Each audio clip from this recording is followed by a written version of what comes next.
pueblo como un solo hombre en Jerusalén. Entonces se levantaron Jesuá, hijo de Josadac, y sus hermanos los sacerdotes, y Zorobabel, hijo de Salatiel, y sus hermanos, y edificaron el altar del Dios de Israel, para ofrecer sobre él holocaustos, como está escrito en la ley de Moisés, varón de Dios. Y colocaron el altar sobre su base, porque tenían miedo de los pueblos de las tierras, y ofrecieron sobre él holocaustos a Jehová, holocaustos por la mañana y por la tarde.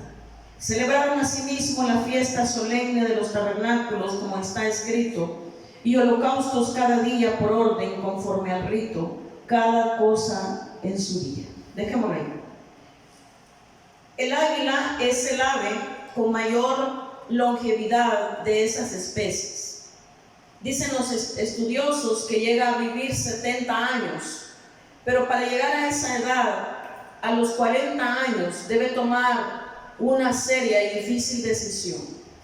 A los 40 años sus uñas están apretadas y flexibles y no consigue tomar a sus presas, de las cuales se alimenta. Su pico, largo y puntiagudo, se curva apuntando contra el pecho. Sus alas están envejecidas y pesadas y sus plumas gruesas. Volar a ese tiempo se le hace tan difícil. Entonces el águila tiene solamente dos alternativas: morir o enfrentar un doloroso proceso de renovación que durará 150 días. Ese proceso consiste en volar hacia lo alto de una montaña y quedarse allí, en un nido cercano a un paredón, en donde no tenga la necesidad de volar. Después de encontrar ese lugar, el águila comienza a golpear su pico en la pared hasta conseguir arrancarlo. Luego debe esperar el crecimiento de uno nuevo, con el que desprenderá una a una sus uñas. Cuando las nuevas uñas comienzan a nacer, comenzará a desplumar sus plumas viejas. Después de 5 meses, sale para su vuelo de renovación y poder vivir 30 años más. Amado hermano, le pregunto yo esta mañana, ¿cuáles son esas plumas y uñas de las que tenemos que desprendernos? ¿Desea usted ser renovado y renovar el culto que damos a nuestro Dios? Volvamos al texto, y el capítulo 3 del libro de Esdras nos narra los primeros intentos de restauración de la adoración a Dios y la reconstrucción del templo. Es obvio que entre los capítulos 2 y 3 ha pasado un buen tiempo. Los hijos de Israel ya estaban en las ciudades. Algunas versiones agregan ya estaban establecidos en las ciudades. Una vez establecidos en sus ciudades, los judíos que volvieron del exilio se reunieron en Jerusalén para comenzar la tarea de restablecer la vida espiritual de la nación. Decidieron reunirse el 7º mes, que era el mes sagrado. Habiendo reconstruido el altar sobre sus bases originales, comenzaron a ofrecer sacrificios establecidos por la ley a partir del primer día del mes. Lo hicieron por amor a Dios, pero también lo hicieron por temor a sus enemigos. Por 70 años, el culto público a Dios había sido abandonado. Ahora era el tiempo de renovar el culto a Dios para la gloria de Dios y para el bien de los judíos. Ahora, ¿cómo lo hicieron? Eso es lo que vamos a responder en esta mañana. En primer lugar, el ejemplo que tomamos de ellos es que debemos renovar el culto en unidad. Tomando como base los versículos 1 y 2. Dice que se reunieron como un solo hombre. Los sacerdotes y los líderes civiles trabajaron en forma unida y Dios bendice la unidad. Cuando llegó el mes 7º, los exiliados probablemente salieron de Babilonia en primavera, que sería marzo o abril.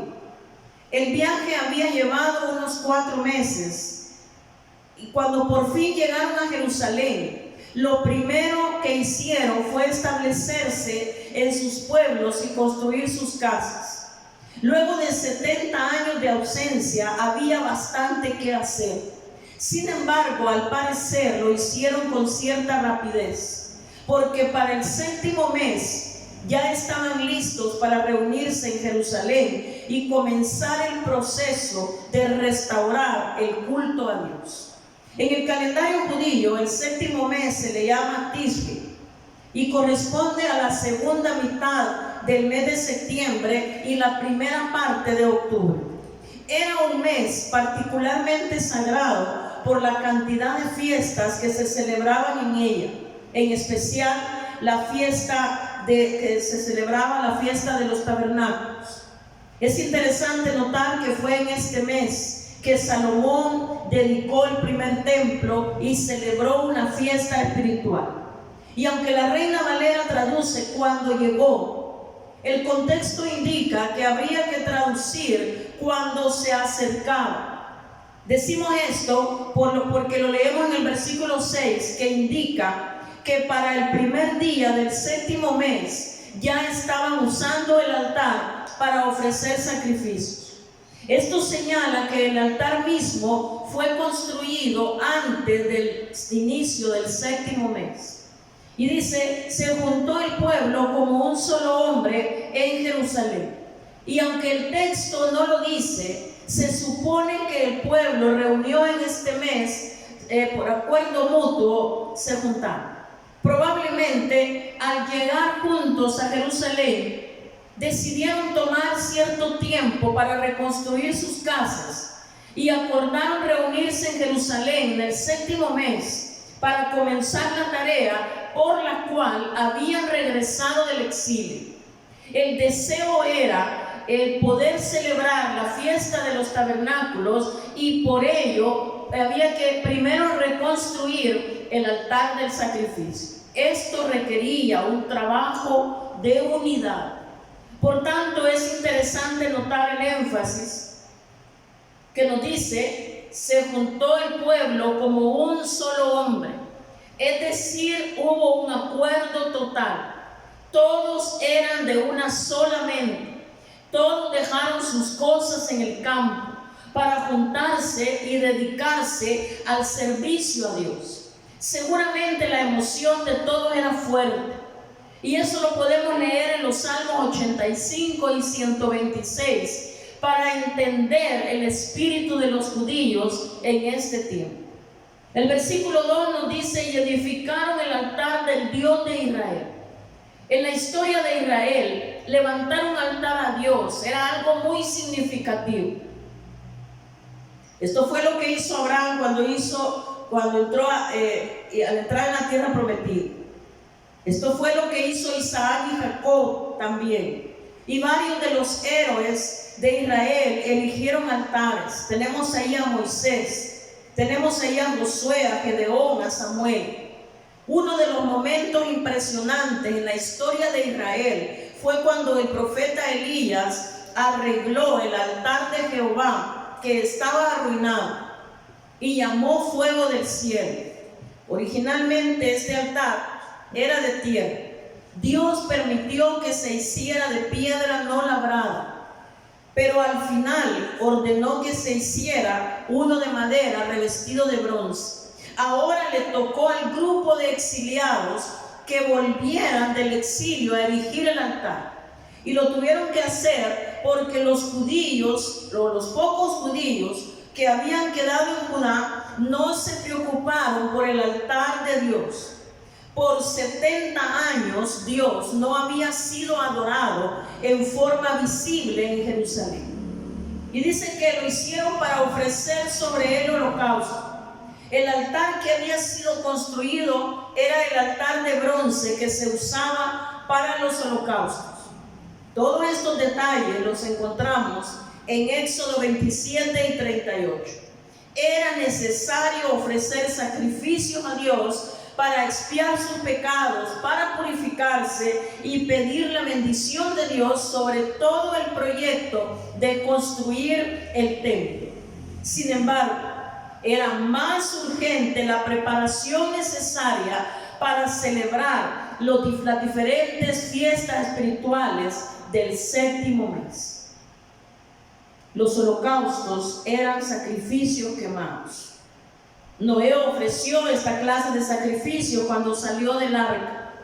También fue el sacrificio que Dios le pidió a Abraham cuando le mandó sacrificar a Isaac.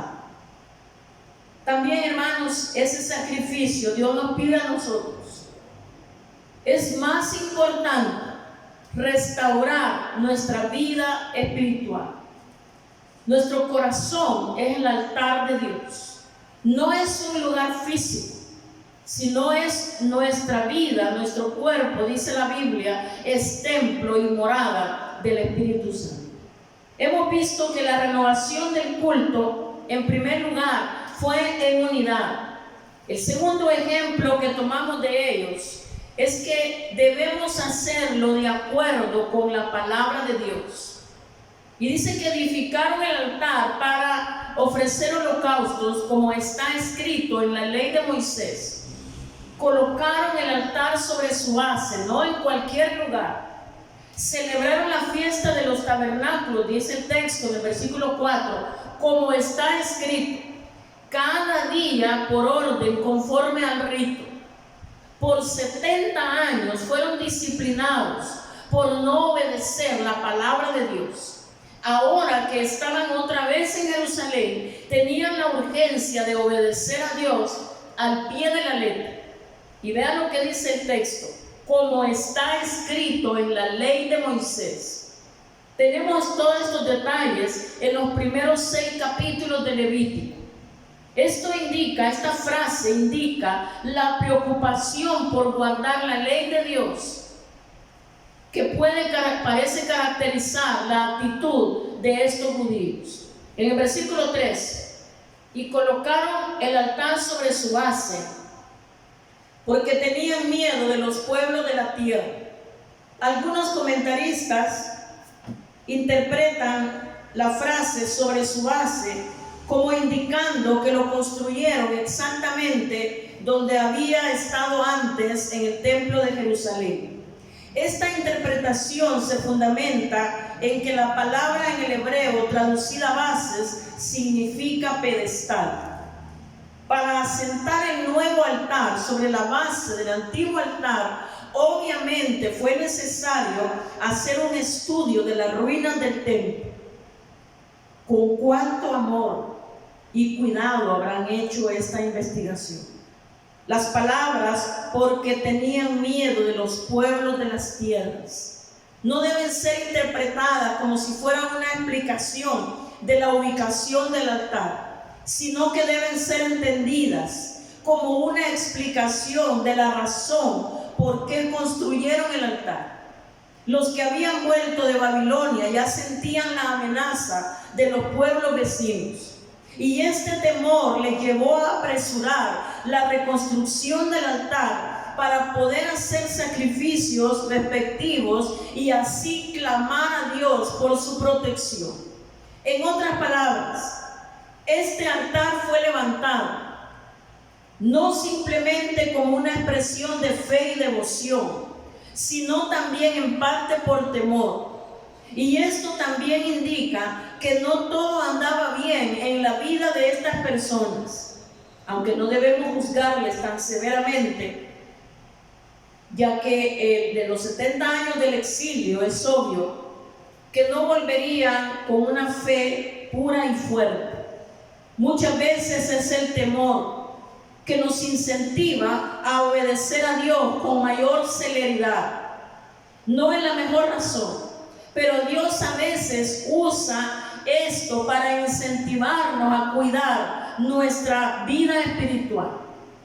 Quizás no es el mejor camino, pero Dios, que no desaprovecha nada de las experiencias que nosotros vivimos, como lo que estamos viviendo ahora, y Él lo hace que esto nos sirva para acercarnos más a Él. Porque repito, no es el mejor camino, pero Dios lo utiliza muchas veces. El versículo 4 dice: celebraron asimismo la fiesta solemne de los tabernáculos como está escrito. Esta frase se celebraba del 15 al 22 del séptimo mes.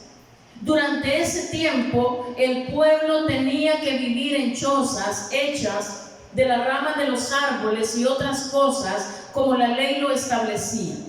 El propósito de esta fiesta era recordar los años que pasaron en el desierto al salir de Egipto. Al volver de Babilonia era muy apropiado celebrar esta fiesta, dado que el retorno de Babilonia consistía en un segundo éxodo. Y dice el texto: y holocaustos cada día por orden, conforme al rito, cada cosa en su día. Los detalles de los sacrificios que había que ofrecer todos los días están en el libro de Números, capítulo 29, y era una cantidad enorme de sacrificios. Yo he resumido la lista de los sacrificios que se tenían que hacer cada día durante la fiesta de los tabernáculos, del día 1 al día 8, un total de 71 becerros, 15 carneros, 105 corderos, 8 machos cabríos, 199 animales en total. Y aunque eran pocos, se esforzaban por cumplir la ley de Dios al pie de la letra, queriendo poner su nueva estadía en la tierra prometida. Seguramente confiaron que Dios podía reponer todos los animales que ahora estaban sacrificando en obediencia a su palabra. Además, en tercer lugar, vemos que debemos hacerlo pidiendo perdón por los pecados.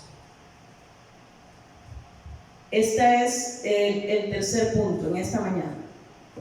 Y este era el propósito de los holocaustos. El primer paso en la renovación espiritual es el reconocimiento de nuestra pecaminosidad y un acercamiento a Dios para recibir el perdón de nuestras culpas. Solo así podemos ser reconciliados con Dios, que es la base de toda renovación espiritual. El primer paso, repito, es la renovación espiritual. Es la conciencia de nuestra pecaminosidad. Y dice el versículo 3: y ofrecieron sobre él holocaustos a Jehová, holocaustos por la mañana y por la tarde. En otras palabras, comenzaron a celebrar el culto diario. Y aquí, hermanas y hermanos, hay una lección muy importante, espiritual. Antes de comenzar a servir a Dios, es necesario estar bien con Dios en nuestra vida espiritual. Por lo tanto, para estos exiliados, antes de comenzar la reconstrucción del templo, era necesario restablecer los sacrificios como método de expiar sus pecados y ser reconciliados con Dios. Y también tenemos en cuarto lugar, dice que lo hicieron con generosidad de corazón. Y lo leemos en los versículos 5 y 6 del capítulo 3.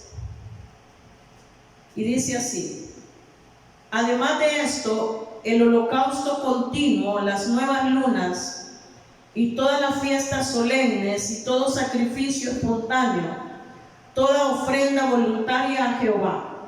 Desde el primer día del mes séptimo comenzaron a ofrecer holocaustos a Jehová, pero los cimientos del templo de Jehová no se habían echado todavía.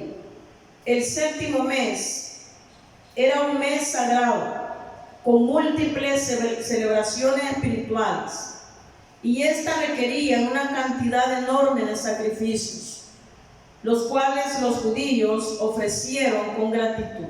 Es más, añadieron otras ofrendas voluntarias.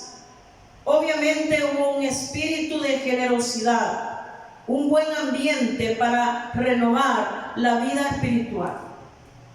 Esta es la cuarta razón para renovar la vida espiritual y renovar el altar de Dios. Es hacerlo con generosidad. Y dice el versículo 5, además de esto, el holocausto continuo. Una vez concluida la fiesta, los judíos continuaron ofreciendo los sacrificios establecidos. La primera característica de estos sacrificios, el autor dice que fue el holocausto continuo. Esto consistía en 2 corderos diarios. Este es el contexto de ordenar estos holocaustos diarios, es porque en ello había una tremenda promesa al pueblo de Israel. Y dice el capítulo de Éxodo 29, allí me reuniré con los hijos de Israel, y el lugar será santificado con mi gloria, y santificaré el tabernáculo de reunión, y el altar santificaré. Asimismo a Aarón y a sus hijos, para que sean mis sacerdotes, y habitaré entre los hijos de Israel, y seré su Dios. Seguramente estas promesas estaban en la mente del pueblo de Dios cuando reanudaron este sacrificio cotidiano. ¿Cuánta falta les hacía estas promesas a los que habían vuelto de Babilonia? Las lunas nuevas. Cada mes, cuando había una luna nueva, los judíos hacían ciertos sacrificios. Y a primera vista, una lectura de Éxodo a Deuteronomio no indica la estipulación de estos sacrificios relacionados con la luna nueva. Por eso algunos afirman que fueron añadidos a la ley de Moisés, quizá en los tiempos de David y de Salomón. Sin embargo, en número 28 tenemos la descripción de las ofrendas que se estipulaban para cada primer día del mes, lo que indica que estas celebraciones eran parte de la ley de Moisés. Y también nos dice el texto, y todas las fiestas solemnes de Jehová. Estas fiestas incluían las 3 principales mencionadas en el libro de Éxodo y de Deuteronomio. Pero había también otras fiestas de menor importancia. Luego de 70 años de haber abandonado la celebración de dichas fiestas, el pueblo de Dios estaba volviendo a cumplir la palabra de Dios para su bien. Y aunque eran fiestas solemnes, también hubo un elemento de gozo y de alegría. En realidad, la palabra solemne no es una buena traducción. Sería más acertado decir, había fiestas consagradas a Jehová, o la fiesta señalada del Señor que habían sido consagradas. Y todo sacrificio espontáneo, toda ofrenda voluntaria a Jehová. Aunque la Reina Valera coloca una coma entre estas 2 frases, dando a entender que se trataba de 2 ofrendas diferentes, como sacrificio espontáneo y ofrenda voluntaria, es mejor tomar las 2 frases juntas que dice todo sacrificio voluntario que se ofrecía voluntariamente a Jehová. La Reina Valera traduce y lo de todo aquel que hiciera una ofrenda voluntaria a Jehová. Mientras que la versión Dios habla hoy dice, y los de todos aquellos que ofrecían una ofrenda voluntaria al Señor. El espíritu de aquellos que habían vuelto a Jerusalén fue tal en este momento, que no solo ofrecieron los sacrificios que la ley estipulaba, que ya eran bastantes, sino que ofrecieron otras ofrendas en forma voluntaria, expresando de esa manera su profundo amor por Dios y agradecimiento por lo que Él había hecho con ellos. Y como ya hemos notado, en el versículo 6 nos dice, desde el primer día del mes séptimo comenzaron a ofrecer holocaustos a Jehová. Esto implica que el altar de sacrificio fue erigido antes del comienzo del séptimo mes. El primer día del séptimo mes no solo implicaba que era la fiesta de la luna nueva, sino también que era un día muy especial porque se celebraba la fiesta de las trompetas. Al parecer, los sacerdotes sonaban las trompetas para anunciar el inicio de un nuevo año cívico. Por tanto, fue un día apropiado para comenzar a ofrecer sacrificios sobre el altar luego de los 70 años de exilio. Este día marcaba una nueva etapa en la vida del pueblo de Israel. Aunque la renovación espiritual es muy importante, en este caso no fue un fin en sí. Más bien fue la primera etapa en un proceso que tenía como fin reconstruir el templo para la gloria y para la honra de Dios. Este grupo de judíos había adelantado los sacrificios porque anhelaban mejorar su condición espiritual, buscando un mayor acercamiento a Dios y la bendición del Señor sobre sus vidas. Sin embargo, la tarea importante recién estaba por comenzar: la edificación del templo mismo. Cuando Salomón edificó el primer templo, mandó traer madera de cedro del Líbano bajo la dirección de la gente de Tiro y Sidón. La historia ahora se repite. En ambos casos, el pago se efectuó no tanto en dineros, sino en víveres. El relato de 2 de Crónicas 2:10 es aún más parecido al de Esdras 3 porque incluye vino y aceite. Claramente, Esdras está representando la reconstrucción del segundo templo como una reconstrucción del primer templo. La madera fue llevada hasta el puerto de Jope, que quedaba a unos 60 kilómetros al oeste de Jerusalén. Y dice el texto, conforme a la voluntad de Ciro, rey de Persia, acerca de esto. Algunos afirman que la palabra voluntad no debe ser entendida simplemente en el sentido de la buena voluntad o la disposición del rey Ciro, sino que incluía una partida de recursos para efectuar dicha compra de madera. O también se podría decir como una autorización o también un permiso. Es probable que la palabra voluntad apunte más bien al permiso general de reconstruir el templo. Renovados espiritualmente, se dedicaron a esta tarea. La renovación espiritual debe resultar en un mayor y mejor servicio a Dios. En base a este relato, la pregunta es: ¿qué haremos nosotros? Volviendo a la historia del águila, situaciones parecidas nos suceden a lo largo de la vida. Hay momentos en que parece que ya hemos dado todo nuestro trabajo a nuestra familia, a nuestra iglesia, a nuestro ministerio. Pareciera que ya dimos todo lo que teníamos. Pareciera como si hubiéramos agotado nuestra creatividad y que ya no tenemos mucho que aportar. Nuestra vida suele verse gris y envejecida, y algunos dirían que estamos a punto de la quiebra o del quiebre. Entonces el asunto es, hermanas y hermanos, o nos transformamos como las águilas o estaremos condenados a morir. La transformación exige primero hacer un alto en el camino. Tenemos que resguardarnos por algún tiempo, volar hacia lo alto y comenzar un proceso de renovación. Solo así podremos desprendernos de esas viejas uñas y plumas para continuar un vuelo de renacimiento y de victoria. Pues cada uno puede identificarlas fácilmente en sus vidas. ¿Cuáles son esas actitudes que no nos permiten crecer? Son aquellas actitudes, vicios y costumbres que nos impiden el cambio, que nos atan al pasado, a la mediocridad, a la falta de ánimo para empezar la lucha.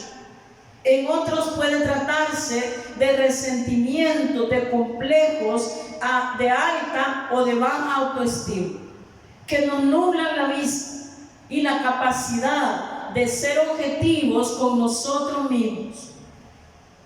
Debemos desprendernos de costumbres, tradiciones y recuerdos que nos causan dolor. Solamente libres del peso del pasado podremos aprovechar el resultado valioso que una renovación siempre trae. Es increíble descubrir en la Biblia que el salmista 1800 años antes de Cristo conocía el secreto de las águilas. Él dice en el Salmo 103:3: perdona todas tus culpas y sana todas tus enfermedades. Él rescata tu vida de la tumba y te colma de amor y de ternura. Sacia de bien tu existencia y te rejuveneces como un águila. Hermanas y hermanos, tenemos que reflexionar en este tiempo y alejarnos y abandonar todas aquellas costumbres, tradiciones y cosas que no nos han permitido crecer como iglesia. Tenemos que reflexionar que este es un tiempo en el cual, como las águilas, Dios nos ha enviado a la montaña más alta a purificarnos y a quitarnos todos los malos hábitos, los malos estilos de vida, para recobrar nuevas fuerzas como las